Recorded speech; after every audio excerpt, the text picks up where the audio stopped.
You are now listening to the Brothers and Lovers Podcast. Welcome. Come on. Stand up, rise up, rise. What you gonna do about it? Get your mind up. How you gonna move about it? Get your shoulders right. And you get right to it, and we unite. Cause they gonna fight. Shall I stand by my brother's side? If he wrong, I should tell him why. Enter battle, we shall ride. Let the world feel our battle cry. Stand up, rise up, rise. What you gonna do about it? Get your mind up. How you gonna move about it? Get your shoulders right. And you get right to it, and we unite. Cause they gonna fight. Stand up, rise up. What you gonna do about it? Get your mind up. How you gonna move about it? Get your shoulders right. And you get right to it, and we unite.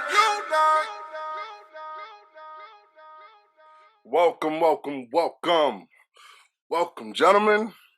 I go by the name Off City. I would like to welcome you to Brothers and Lovers Podcast, episode 17. Woo! Where I asked my panel of brothers to bring their love for their children, our love for our community, and our love for our family. Mix in some passion with it and sprinkle on some facts to the uncomfortable conversations. Tonight on my panel, we got my brother Larry. Good evening, peace. You already know, it's Larry Harrison, man. You already know why I'm here.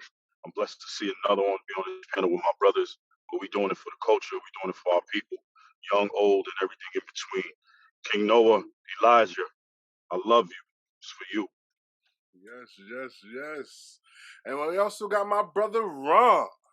Hey, what's going on? Peace to the brothers, man. I'm enjoying every time we get together. It's an enjoyable experience to me. I just saw a note. I believe it's brother Larry's birthday, so we definitely appreciate him coming out. So we're gonna have a great show. Looking forward to it. Yes. All right, we're gonna get into the conversation.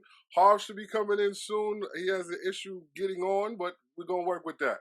But I'm gonna pass the lead off to my brother Ron. He gonna host this one. He gonna do his thing. Go ahead. All right, I appreciate that. So listen. This is 2022, and if you saw the flyer, you saw tonight. We're gonna talk about free speech. Is it my right or is it my risk? So that's where we are today. And so, just by way of review, in the past we've seen individuals kind of forced to answer for their political positions and/or beliefs. What do I mean? Well, let's just refresh your memory. Muhammad Ali. Now, he wasn't always the beloved legendary prize fighter that he was at the time of his death. In 1966, he refused to be drafted into the military based on his religious beliefs and the fact that he was opposed to the Vietnam War. At that time, he was stripped of his titles. He was prevented from fighting for 4 years. And these 4 years were like his prime fighting time. So that's what he lost because of his beliefs and position. Fast forward a little bit, Colin Kaepernick. In 2016, National Football League quarterback Colin Kaepernick started a silent protest against police brutality and what he deemed to be racial inequality in this country. And the action he chose to kneel. Didn't say anything at first. That was his own silent protest. A lot of people were very upset, including the then president of the United States at the time, Donald Trump. And he said that NFL players who refused to stand for the playing of the national anthem should be fired. At the end of the season, Mr. Kaepernick was not re-signed to any NFL team, and he's been out of football ever since. And now, more recently, in the current news, we have rapper, designer Kanye West and NBA player Kyrie Irving. Both of these men were well respected and dominant in their respective industries, but both have basically voiced their opinions and views, and they've experienced a great deal of backlash and fallout. Reason being, each made statements that were deemed offensive by some and anti-Semitic. Specifically, Kanye said things like, "I'm going DEFCON 3 on the Jews," and Kyrie tweeted a link to a film, Hebrews to Negroes, Wake Up Black America, that has been deemed controversial, anti-Semitic by some. By way of loss, it's estimated that Kanye West lost several endorsements and partnerships, estimated at least about $2 billion over the course of a couple days. And Kyrie Irving lost $2 billion in salary because he was suspended for 8 games. He was fined $500,000. He has potentially lost a shoe deal with Nike that paid him at least $11 million per year. So, gentlemen, if these facts are true, it seems that maybe these guys have been forced to pay a cost for speaking out or sharing their views. So with that as a backdrop, let's get into it, gentlemen. So I asked my brothers, is there truly a thing such as free speech? I'm going to go ahead and point to you first, brother Off City. What do you think? Is there truly such a thing as free speech? Nowadays I don't believe there's free speech. Only because this whole thing is called cancel culture. If there's a cancel culture, you can't have freedom of speech, because if I don't like you, I'm gonna cancel you. So it goes against it. So when you say cancel culture, what do you mean? I mean, for some that may not be familiar, what happens? Give us an example of what you mean. The cancel culture, basically, if a group of people don't like what you say or don't agree with what you say, they will get you canceled. Like, prime example is the stats that you said. They got Kanye lost a lot of endorsement deals. He lost games. He lost being on the field. I mean, just being on the court. Just going with what you believe in, what you think. You know what I mean? But once you say something that the masses don't like, they go to try and stop you from saying it. Brother Larry, what you think? Is there truly such a thing as free speech?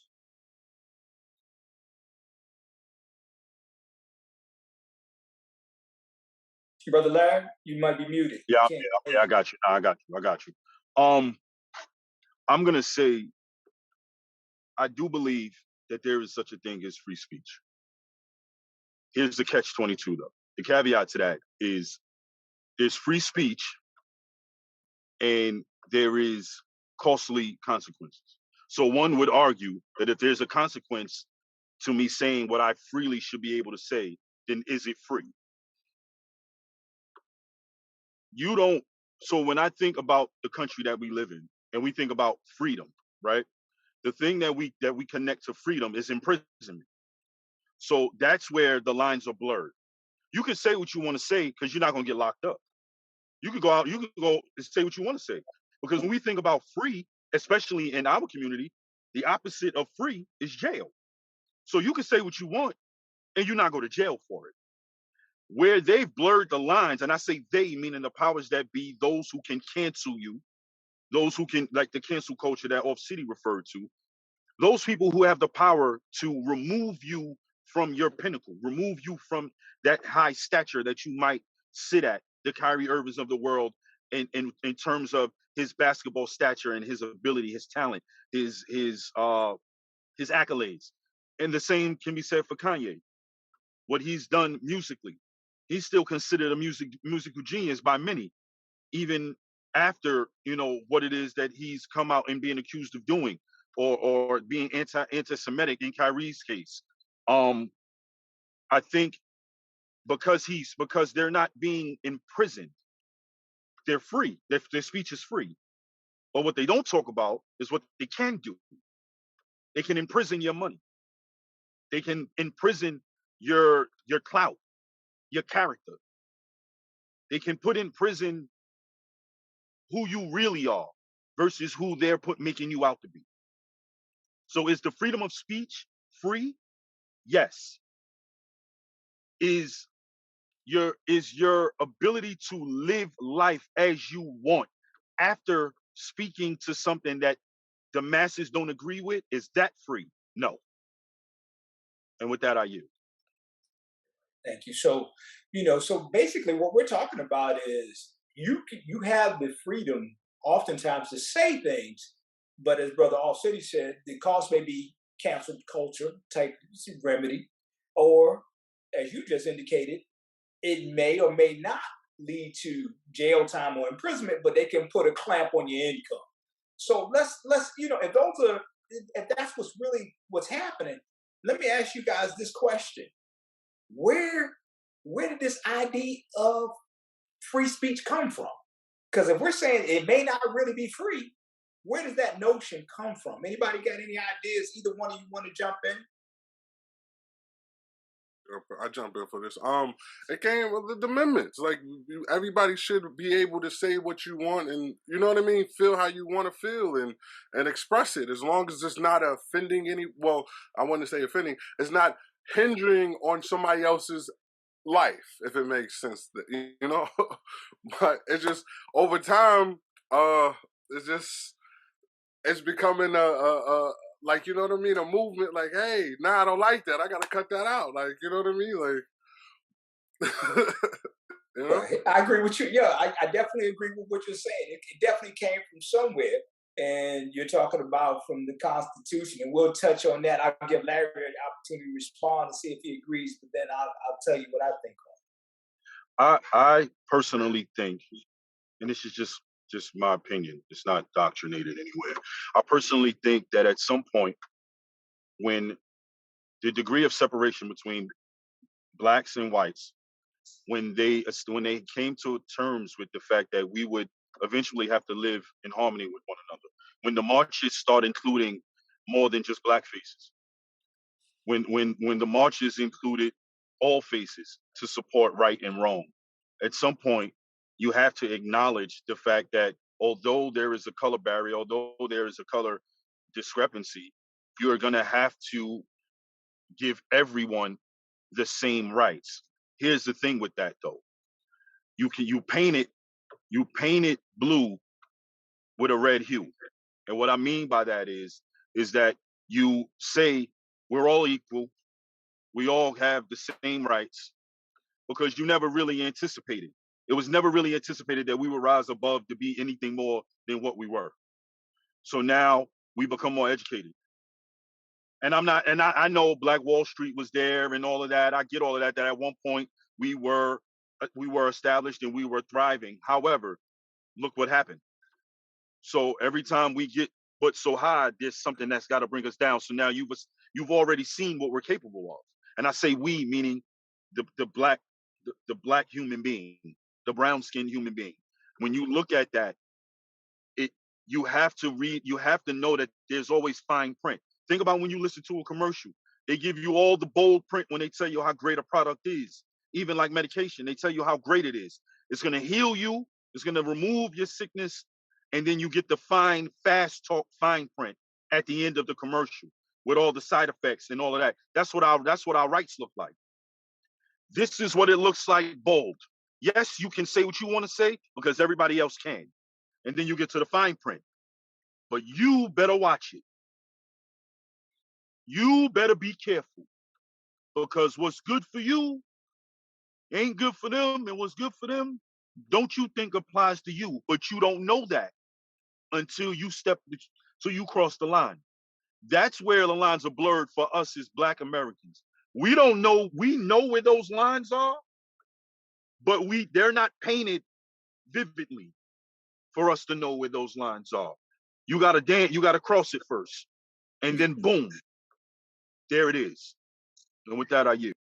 Yeah, you're definitely right, because you have to think about when the lines were drawn, and we'll touch that. But when the lines were drawn, when these considerations were made, it certainly did not apply to everybody, because people who are of African descent were not deemed human beings. They weren't deemed a whole person. But that being said, we'll start off talking about here in the United States. As Brother Hostility indicated, that, the framers came up with these things in the Constitution called the Bill of Rights. And these were the first 10 amendments to the Constitution. And in that first amendment, what it specifically says, let me read this. It says that Congress shall make no law respecting an establishment of religion, or prohibiting the free exercise thereof, or abridging the freedom of speech or of the press, or the right of the people peaceably to assemble and to petition the government for redress or grievances. So that's from the First Amendment to the Constitution, and that forms the basis of what we're talking about, this freedom of speech, freedom of the press, things of that nature. But if you look at it, you'll see it says Congress shall make no law. So what this basically refers to is certain entities, meaning federal, state, arguably state, but this clearly says federal. So it doesn't apply to everyone. So that means it doesn't apply to private or non-governmental entities, meaning they can limit your speech.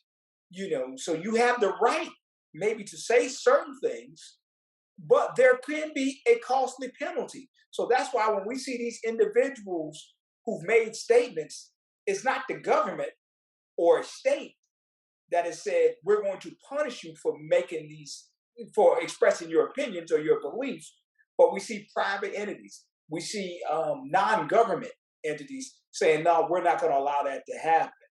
So let me ask you this question. Should the protections, meaning the protection of one being able to express his or her beliefs, his or her opinions, should those protections be afforded to everybody across the board, meaning where it would truly be free speech? I mean, should everyone enjoy that? What do you think? Or should there be limitations? Okay, well, I like one of the words you chose was the word enjoy. I like that. So I'm gonna keep this one short. So should everyone enjoy that right? Yes. However, I think that the right in itself, the forefathers who created that right didn't either they did or they didn't. I can't say for sure, but in my mind, when I think about it, it's like it's almost open-ended because we are also from a belief that certain things I don't want to say shouldn't apply, but should carefully be applied to certain topics, certain discussions, because some of us, I think we raised our kids to know, don't say the first thing that comes to your mind. Think about it first. Because the impact could be damaging, even if you meant well. And I think that that's where the freedom of speech gets a little tricky for us, because we have to first understand that we are already under the thumb and behind the eight ball. So I think it would behoove us to be a bit more critical in our thinking and a bit more, even the Bible says, be slow to speak and quick to listen. And I think sometimes the same thing that has held us down, that we try to utilize it to propel us. In doing so, we give our right to free speech away, knowing what's at hand. Yes, we all should enjoy it, but if you do the math and you look at the way everyone else plays it, black, white, or indifferent, it's strategic because it's chess, not checkers. And I think that it's our duty as Black Americans to respect. We don't gotta like what the history has provided for us. We don't gotta like the circumstances that our history has put us in, but you gotta respect it and be able to utilize the tools that are still our tools. They're still our tools. Whether or not it feels like they're being stripped from us or not, they are ours. We just have to utilize them in a different manner. And I think that's where it gets great for us, because we want to be willy-nilly and be free with it to do it the way we see it being done. And with that, I yield. And I agree with you, because we have to remember the idea of being able to speak one's mind, voice one's opinion. That concept has not always been something that was well received and encouraged in our community. It just simply wasn't. Our grandparents were of the mindset of surviving, and they recognized if you said certain things, if you voiced your opinion, we weren't talking cancel culture. We were talking about death. You could be killed. The story of Emmett Till is one that's very familiar. They just did a movie on part of it. And as the story has been said, he supposedly whistled at a white lady and he was murdered. You know, he was murdered. So we are people who understand, and we're taught that, hey, you think first before you say it, and it's probably better that you're not even expressing it at all. So we weren't talking about free speech. We were taught this is how you survive. We were talking about you have a constitutional right to be able to express your opinion or your beliefs. We were taught, listen, this is how you stay alive. You keep your opinions to yourself. So this idea that we're talking about now, we're talking about it's only a couple generations that have even been, in a position to even consider exercising those rights that we're talking about now. And I see my brother Harvey got on. Brother Harvey, it's good to see you, brother. It's always a pleasure, man. As you know, what we're talking about tonight, much love and much salute. I'm going to go to Off City first and see, though, but Off, how do you feel? I mean, do you think that people should be able to express their opinions, without fear of being canceled or worse? I do believe we should. I believe it should. It is the American way, supposedly, and I am only an American, so I do believe, like you said, it's only been a certain amount of years for us as a people to be able to speak how we want to speak, but I do believe we do hold a lot of power. And the government, period, is just we don't understand the power that we hold. I say, we have the most. We spend the most. We make the world is very influenced by our culture. If it makes sense, even though we're slippery slope on the culture right now, but they look to us for everything, like style. They look to us the talk, the way they'll move. You know what I mean? So I do believe we should be able to have freedom of speech. So you really believe that? Yeah, I do believe we should have a freedom of speech. I believe that's America. You should be able to say what you want, and you know what I mean. Like as long as it's not making and not penalized for it. You shouldn't. As long as it's not like if whatever I say is not hurting you or making you, you know what I mean, making your way of life change. I don't think there should be a problem with that. Okay, I'm specifically coming to you on this one because you own a company, Star City Cleaning, if I'm not mistaken. Okay. Yes. Now, one of your employees goes out with your jacket on, and he starts making some statements that are offensive because he's exercising his right. And he says, I have the right of free speech, and I should be allowed to say these things. And so what you're telling me, though, is that he should be able to do those things, and you should not be able to punish him for it as your employee. Is that what you're saying? And, and some people say, hey, well, that's what not Off City, excuse me. That's what this company stands for, Star City Cleaning. I mean, that's their employee. He's saying those things, and that must be what it is. Is that what you're saying? I'm saying yes and saying no. Yes, saying yes, they should. No. We're not going yes and say no. It's gonna be, we're not doing that. I believe a man should stand on his word. That's it. That your words is you. That's, you know what I mean? Like, it shouldn't fall back on my company what you believe, because my company is just a business. You know what I mean? Like, if I say something like, hey, this company, we don't agree with this, that's making a statement for the company. You know what I mean? But an individual, that's an individual. I can't tell them, you know what I believe that's... And he can still go out there and keep representing your company. As long as it's, like I said... His belief is his belief. Like, I know it's going to fall back because how society does, but I don't believe it should. That's what I'm saying. I don't believe what a person says should fall back on the company.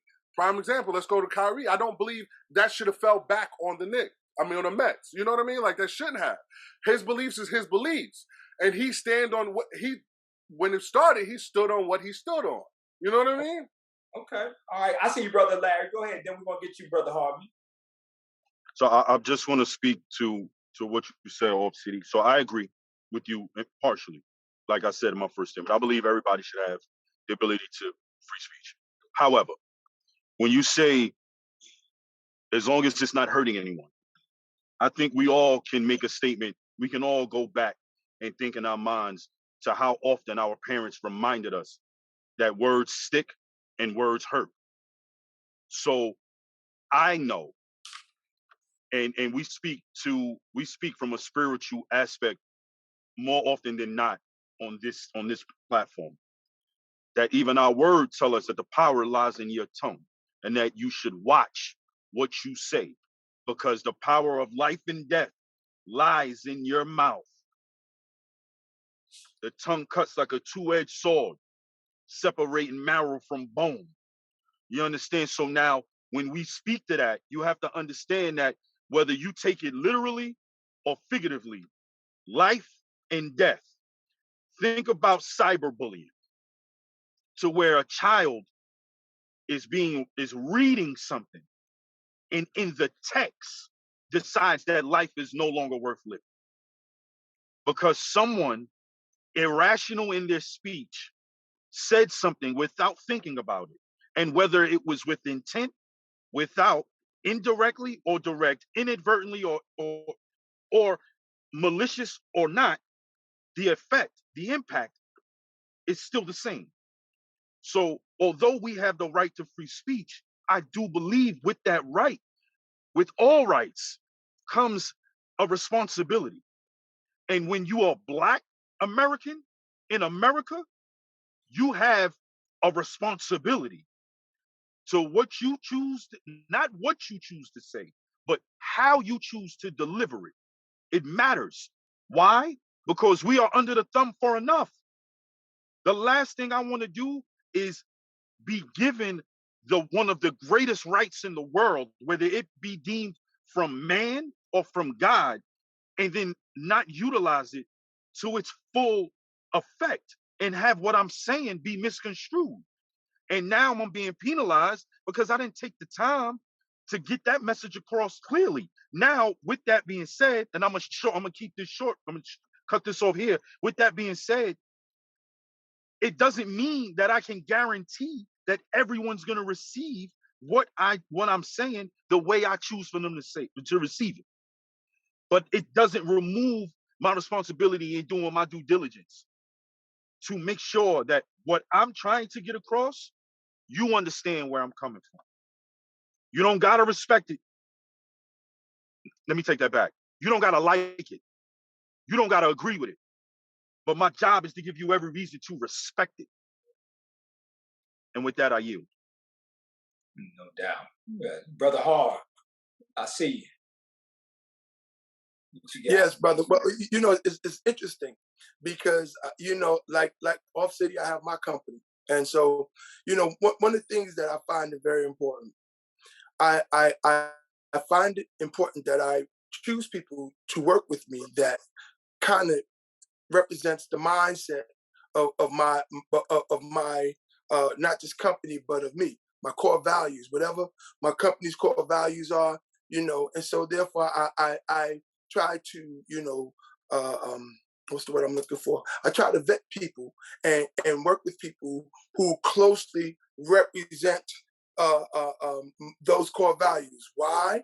Because then I'm not asking them to step out of their comfort zone, or asking them to step out of their place of mindset in order to be a part of my organization. Like Brother Larry said, and I agree with him 100%. There's power in the tongue. There is definitely power in the tongue. Here's the other part. For me, the reason why Kyrie and those other folks go through what they go through is because our power base is not strong. Meaning this, if we have our own power base, this is what Malcolm's been talking about. This is what Mark has been talking about. This is what Medgar Evers has been talking about. This is what Marcus Garvey has been talking about. Us having our own power base, us having our own, network. Now, here's the interesting thing. I know it was challenging at that point, maybe in the 60s, 50s, whatever. But here's the thing. Our forefathers managed to have their own power base. Now we're at a place where we can understand the trick of the enemy and we can sustain that power base. Here's the thing. The only way to have a power base is to syndicate. We, as a people, have not yet learned to completely syndicate.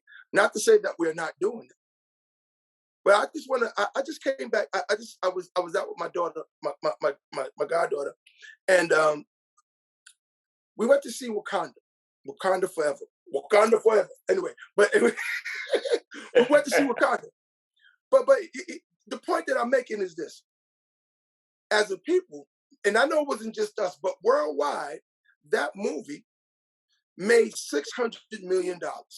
And a great portion of that $600 million came out of our community in 3 weeks. 3 weeks, $600 million. Now think about this. We have from my understanding, have a net cash flow of over $1 trillion. So that means that we have the ability, when we choose to invest in certain things, we have the ability to control our network. We have the ability to create and control our network and have an organization or system within the system. What it requires, though, is that we have to be vested in that system, which means that there is a code of conduct, which means that we must be mindful of how we say things and what we say and how we control, when I say control, how we conduct ourselves. Why is that important? Because in any system, there is a hierarchy, but in any system, there's order. And see, when we start talking about, because we're talking about spiritual platform, we can't talk about God without having the acronym good, orderly direction. And on that, I yield. You know what? Definitely. And I like what you said, because you mentioned, you said power base. I wrote that down. You said the power base. And I agree with you, because this is not a country that does the right thing. The powers that be, they don't do the right thing because it's the right thing to do. That often does not happen. The right thing happens because someone puts pressure, economic, financial pressure, that forces the right thing to be done. And I think back to the bus boycotts, during the civil rights era. They were demanding certain things, and the powers that be did not do the right thing. They didn't. But when they used their power base and said, you know what, we're going to walk. We're not going to rock the buses. We're not going to do it until we see some changes made. That was the economic pressure that they were able to put on the powers that be and got their attention. And that's how they were able to achieve what they were trying to get achieved. When those buses were empty and, the municipalities started losing money, then they were able to recognize, hey, we need to do something about the situation, and they were willing to do the right thing. So I agree with you 1,000%. So in order to force folks to do the right thing, we have to have that economic power, that, the ability to create leverage and force. And so what we're talking about is being able to express opinions, just getting back to that. And I just wanted to ask you guys a question. Let's look back to the last presidential election. And if you remember, the outgoing president, Donald Trump, called it the big steal. He was very critical of the entire system.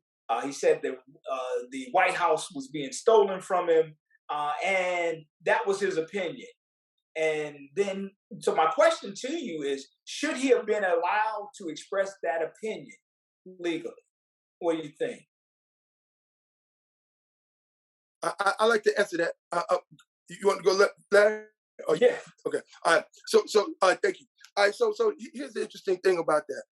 Of course, he was allowed to express his opinion, but when the facts and when the system when I say system, when those votes were counted and everything was legitimized, he no longer had a claim. However, even though he no longer had a claim, people who wanted to believe it signed on to it. So this was beyond just this way. This goes back to what I'm talking about as far as the system. He had his own little network, his own little system within the system, and he was able to get away with certain things because he understood the concept of developing the system within the system. That's why his whole cabinet was in place. Everybody that he had in place was doing his bidding, and he picked those people on objective of them doing his bidding. Now, of course, they see now. Right. They have to face the piper. You know what I'm saying? And to me, a good leader is not going to put his people in jeopardy unnecessarily. And if he got to put his people in jeopardy, guess what? He's got a compensation plan for them. And in this case, he had no compensation plan, no nothing. Just throw yourself in front of the bus. You know what I'm saying? Just because. You know what I'm saying? But and on that, I yield. Go ahead, brother Larry. You can't. Don't worry about it. Listen, so let me ask you, All City. Let's go back. Do you think that he should be allowed? You were an advocate of saying people should be able to express their opinions and everything. So, what about something like that challenges everything that this country is founded upon? And he is the commander in chief. He is the CEO, so to speak, of this country. Do you think he should be allowed to express that opinion, All City? I do believe he should.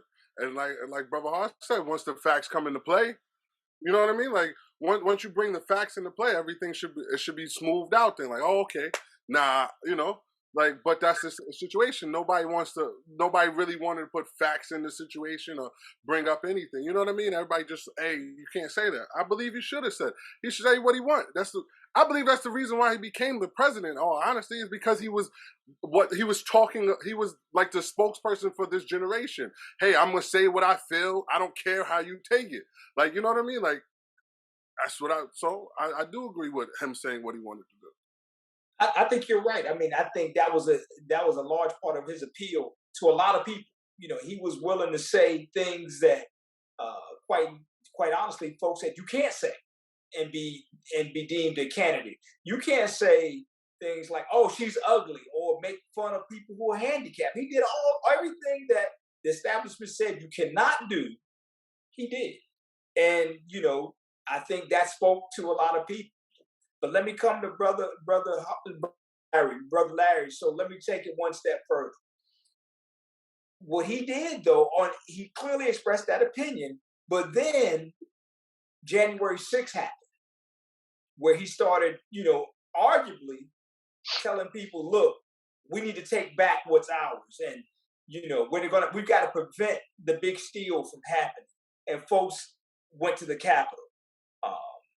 What do you think? He said those things. Do you think he should be held accountable for what he said, just expressing his opinion, or should that be protected as well? So let me double back to something Brother Hall said. When you talked about a power base, right? Mm-hmm. So I think about Colin Kaepernick, right? Where he's a star quarterback in a football league that is probably, I would say, predominantly Black Americans, predominantly, with the exception of the coaches. The players predominantly Black. Mm-hmm. Then I think about Kyrie Irving, where he plays in the NBA. It's probably, I would say, predominantly Black, right? They're probably predominantly Black American men. Okay. Then I think about hip hop, with the exception of how it's a growing, very integrated, field line of work, but predominantly Black American. And then you think about Donald Trump. He's a white American man in what his slogan is, "Make America Great Again," which he was talking about white America. That's what everybody assumed, which was the outrage. Then he speaks to the vote being stolen, the White House being stolen, and then he goes ahead, he goes further, and he lets out a tongue lashing that he knew would incite exactly what it did. No different, in my opinion, when you speak about a power base than what Colin Kaepernick thought he would have in terms of support, and what Kyrie Irving thought he would have in terms of support.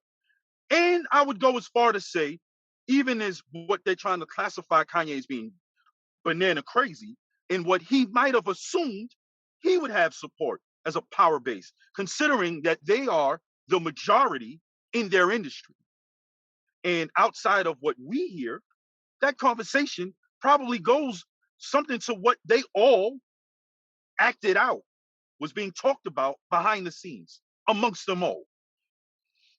My point in saying that is, should he have been held accountable? Yes. You know why? Because they held Kyrie accountable. They held Colin Kaepernick accountable. They holding Kanye accountable. I'm saying this. We want to talk fair? You let Donald Trump walk, they rushed the Capitol. You let him walk, you got to let them walk. Here's the only difference, though. Power base. When the other rappers come out and say, we not flying with that, Kanye's he's in a dark place by himself. When the other football players say, we not flying with that,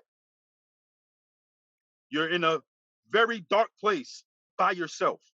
When Kyrie Irving has some of his closest peers say, I can't fly with that. Nothing about me is anti-Semitic, and that's all I'm gonna say. By yourself in a dark place. Power base. You know what you know what your mother used to tell us? Everything stay in house. We deal with ours in house. Something going on in here, we deal with it right here.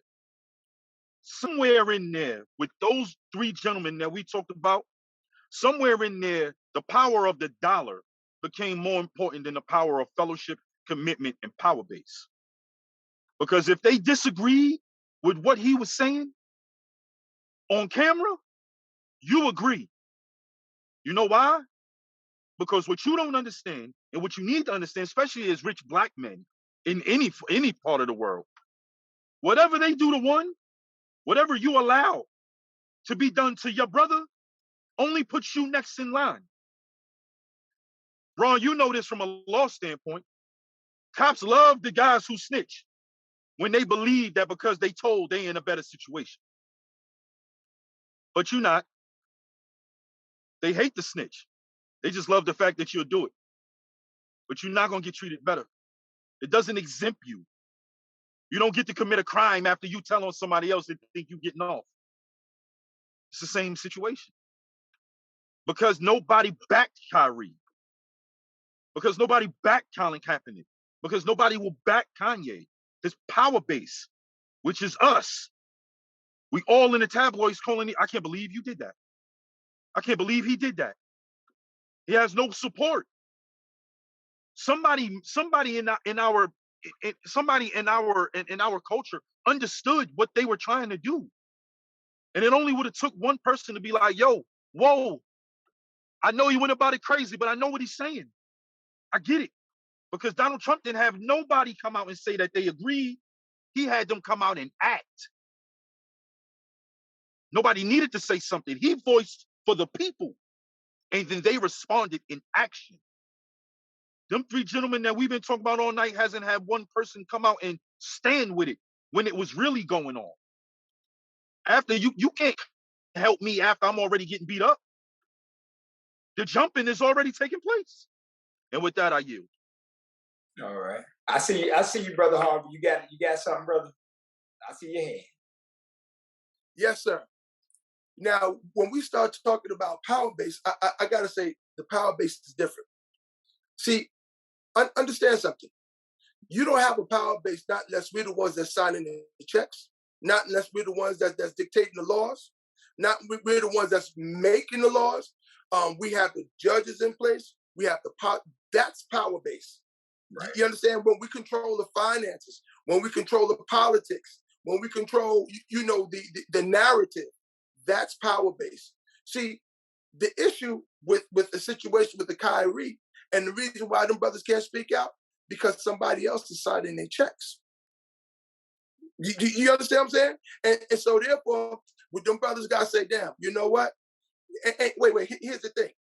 Somebody else is signing their checks, and their money is in somebody else's bank. Mm-hmm. Okay? Now, the other part of that is this. Even if it was in their bank, if you don't control the politics, that means that the government in itself can come in and say, you know what? We taking your stuff by eminent domain. Why? Because we don't have that power base. We have to redefine what power base means. And that means controlling the economics, controlling the politics, controlling the education, controlling the hospitals, the insurance companies, all of these things, controlling the judicial system. See, the reason why these people we talked about Emmett Till earlier. The reason why them folks got away with Emmett Till, because the judges were white and the jury was white and the whole situation was white. And because they were able to control the narrative, regardless of how wrong it was, they were able to get away with it because they have the understanding and definition of power base. And on that, I yield. Definitely. It's funny.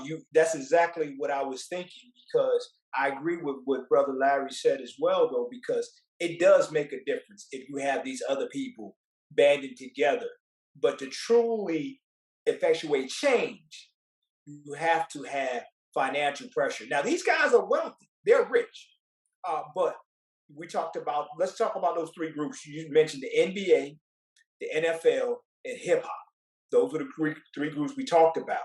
And we talked about people of color being the majority of the players in the NBA, maybe the majority of players in the NFL, and maybe the majority of the performers in hip hop. But the one thing they all have in common, they're all employees. They are not the owners. The NBA, the owners, I think there's one, and Michael Jordan. And NFL, I'm not sure. I don't think there are any. And then in hip hop, when we talk about the owners of the distribution, the companies, the larger companies that do the distribution deals and really make the money, we don't have those same things. And the one time that this came for me personally, when I realized this, and I don't know if I mentioned this on the show or not, I remember seeing Money Floyd Mayweather talking about the money he had made. He was showing his checks, that how much money he had made, which is a substantial amount of money for one of his fights. But what I looked at, I saw on the top of the check, it said Golden Boy Productions. Oscar De La Hoya signed the front check. And so I'm sitting there thinking, wow, as much money as the brother has made, somebody gave him that check. So the person who is able to sign the front of the check yields more power. And that's the difference between some of the actors that we've talked about versus a Donald Trump. And he also, in addition to having the financial resources, he has the base of the people as well. So that's why I say I agree with what both of you guys said. Now, just going back, we were talking about protected speech. Let me just give you a little bit of law. Protesting. Protesting is okay. When you express your opinions, that's deemed protected speech. But certain opinions and comments are not protected. And that's what we were just talking about when we were talking about the January 6th stuff. For instance, those expressions that create a clear and present danger or likely to incite lawlessness, those things are not protected and they violate the law. And so that's why we're seeing these congressional hearings right now, as far as they're trying to determine, is what Donald Trump did over the line? Did he incite that? Now, he will be the first to say, no, I didn't incite anything. I wasn't there. I wasn't there at the Capitol. I didn't say anything to those people directly. And everybody else is piecing together and saying, no, but you put things in place. You basically yelled, go get him. And he's trying to back away from that. But the point I want to make is things that incite riots, certain speeches, certain things that opinions are not protected. Those things are illegal. And so we have to be mindful. You may have a right to say certain things, or you may be able to say certain things, but there are consequences and there can be legal repercussions because some speech is not protected.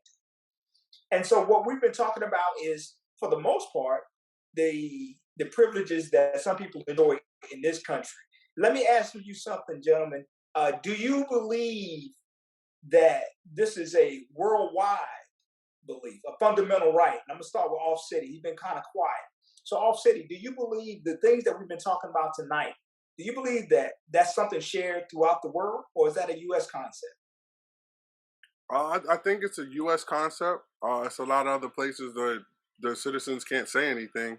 I'm thinking of China, I believe, or Japan or China, one of those. I can't remember. Well, their community, their society can't say nothing. They have no say. It's all about dictatorship, da da da da. Yeah, so Yeah, I mean, you're right. I mean, there's certain countries. I mean, if you say something, I mean, there's harsh penalties. I mean, sometimes you're never heard of again.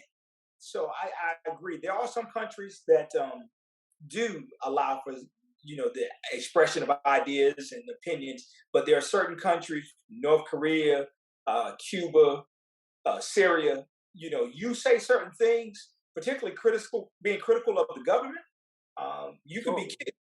yeah, You know, you won't be seen no more. yeah. Um, so let me ask you this. Let me get back to everyone. I'm gonna give a couple examples, and I want to ask my panel: do you think it's protected, or should it be protected? Since you got you on the floor, let me start with you, Off City. Um, Flag burning of the U.S. flag. Do you think that should be protected? I don't think people should burn flag. I'm sorry. I've been American. My father served for this country. A lot of my family served. So I love this country. Nah, don't burn no flag. That disrespects me. No. So you don't think they should have a right to do that? Okay, I don't, Brother Larry. No.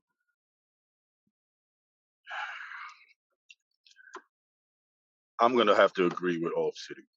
I think that's it's a bit extreme. I think that in itself the that goes back to where common sense has to come into play, consequences, those types of things. Like what exactly does that offer you in doing that? When yeah, I understand as a black man what my history says, and what still serves prevalent in present day to what we go through as a people. However, I don't see anybody running for the hills to go move somewhere else.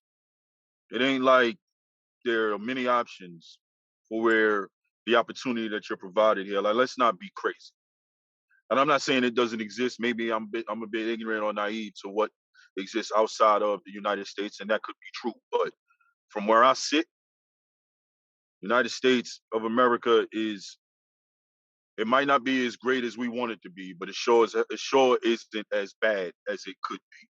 So burning of the flag is a bit overkill. Like that's a bit much. Like say what you want, handle that. Burn the flag for the people that have died for this country. That's a bit much. With that, I yield. And it was funny. A lot of people feel that way, but it is protected. You can burn a flag. I mean, you can burn a flag, and a lot of people have strong emotions about that. But the law says, no, that's fine. Now let me come to you, Harv, on a different one because this is right up your alley. Um, you own, if I'm not mistaken, Tough Stuff Productions, and it is. Is it a label? Tell me exactly what it is. I don't want to say it incorrectly. We are a music and video production company. Okay, so you got some artists that work for you and your company. Okay? Yes, sir. So, And we also do live entertainment. So somebody under Tough Stuff Productions, has some lyrics that say, "F the police," say some things that are real controversial. Should those lyrics be protected? Okay. Well. Here's the thing: it's not what's being said; it's how it's being said. Okay. Give me one that you feel that shouldn't be protected versus one that should be protected. Okay. Well. Here's the thing: when we start talking about, I think that all lyrics can be protected. However, you can. If I'm saying "F the police," which I wouldn't say like that, I wouldn't say "F the police." But what I would do is bring the attention to the discord. No. We're not talking about you and me. We older. No, I'm talking. You got his young boy. You got a young boy. You got a young boy, and he's gonna say it. That's what he feels. But see, I'm first of all, my company doesn't represent that. Okay. So no. The reason why I say that is because there is freedom of speech, but there's certain speech I'm just not having. Let me explain to you why I'm not having it. I'm not having it because for me, my company, my core values is family friendly. So what I mean by that is this. we can all say what we need to say. It's just a matter of how we say it. Now, if a brother is disgruntled with the police, you know, if you add some fact to your situation and you presenting the fact, and when I say presenting it, if you have some lyrics and it's presenting the facts and it's laid out and it's public notice, all I'm doing is just drawing attention to the public notice. That's totally okay. But if I'm, you know, saying like I'm going to shoot them and do this or F them, and no, I'm not doing that. Why? Because that sends the wrong kind of message. You know, there's a difference between I'm going to, you know, talk about correcting the behavior versus I'm going to magnify the negative of that behavior. Some people, when they talk because they just like to live in that drama. And other people are trying to find solutions. Well, it's about finding a solution. We're going to talk about it, but let's find a solution. If you don't have no solution, then you don't have the right to me. It's just like, to me, you can talk about it, but if you don't have a solution, you're only adding to the issue. And on that, I yield. So Brother Harv made it clear they couldn't be a part of his company. But let me ask you, Brother Larry, so do you believe that someone should be able to express those opinions and those views in their music? Not. So You know, I'm gonna. Yeah. Go ahead. So I'm gonna say, I'm gonna say, if we know anything about hip hop history, rap history, and all of that, we know that it's already happened. It's been out there. So I'm gonna leave it at this really quick.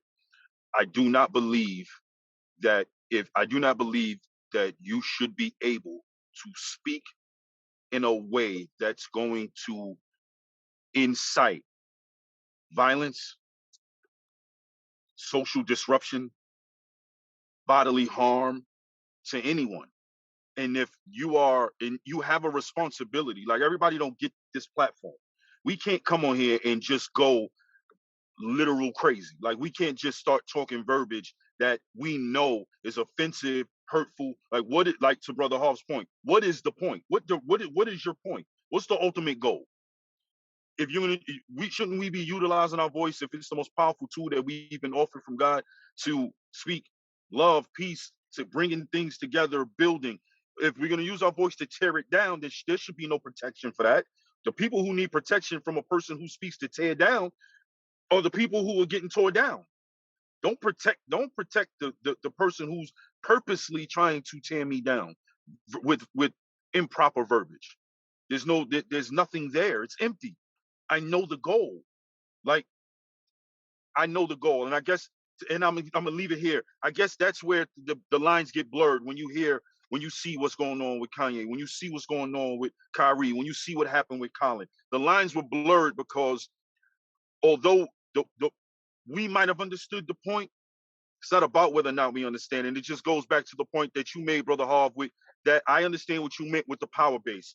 The reason why I started from the low grade, because for me, it starts there. If we can't even support each other, it don't matter where you get a judge or a politician or even a cop from, because they looking at how we deal with each other before they even get in bed with us. Before they even think to help us or protect us, they viewing how we deal with each other. And if you won't support me, if you can't get 10 brothers to support you, how you gonna get one that has power? And with that, I yield. Wow. Thank you. I'm gonna let that be your wrap up, brother. It's hard to follow that, but I'm gonna let Brother Harv take a shot at it. Give it to me, y'all. We got 30 seconds, brother. 30 seconds. All I'm gonna say is it's all about love. It's all about self-love.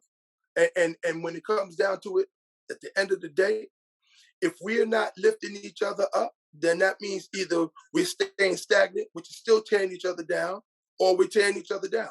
And so therefore, you know what? The same way other people allow us to tear each other down, we are responsible for pulling ourselves up and lifting each other up and holding each other accountable for the upliftment of our community. Because if we don't do it, nobody else will. Why would they? Because they don't have, if they're making money off you in your dismay, why would they desire to see that you're uplifted? On that, I yield. Wow, thank you, brother. And Brother Offset, it's good to see you back, brother. What you got? Yeah, my final thought. I guess I'll just go with what everybody was saying, man. Like, freedom of speech, it should be free, but just as long as you ain't hurting nobody, you ain't making somebody life a miserable. That's that, you know. And like Brother Hall just said, like we have to depend on us. So we can't worry about everybody else. We have to be nice to us. We have to treat each other right. We have to talk to each other nicely, if it makes sense. Talk to me nice. All right. Thank you, brother. Thank you. Listen, let me just wrap this up. It's been a pleasure. I just want to remind everyone out there that just like your actions have consequences, so do your words. But also, don't forget that who you offend matters. Kanye, 2000, I think it was 2018, a couple years ago, Kanye said slavery was a choice. We were outraged, but there was no cancel culture. 2022, he made some statements that have cost him billions of dollars. And with that, I yield. It's been a pleasure, gentlemen. I enjoyed being your host. We could do this all night, but I want to give the shouts out. I'm going to actually turn it over to Off City to do that. He does it well. Thank you, brother. I don't know if I do it too well, but y'all know what time it is. All right, let's salute. Let's salute Crosby Legal. Yes, yes. All right, let's salute Life of Phoenix. Yes, yes. A Father's Vision. Yes, yes. Tough Stuff Production LLC. Yes, yes. And PM Prosperity LLC. Yes, yes. And Star City Cleaner LLC. Yes, yes. All right. Wow, okay. We just getting into it. Me and my brothers hope you take this conversation, continue it with your brothers. Let's continue this in the comments. Let's like, let's share, let's keep it going, let's keep it moving. Let's keep the engine going. Let's get it. We'll be back in 2 weeks with a different topic. Me and my brothers going to talk this over and get back to you. So stay tuned. Hit our Facebook, our Instagram up, all of that. You guys know, what is it, TikTok as well. Y'all find out what we're going to come on next in 2 weeks. With all that being said, we salute you for watching. Yes. And let's keep it going. Y'all know my motto, walk in love and live in your blessings. With that being said, me and my brothers is out. Later.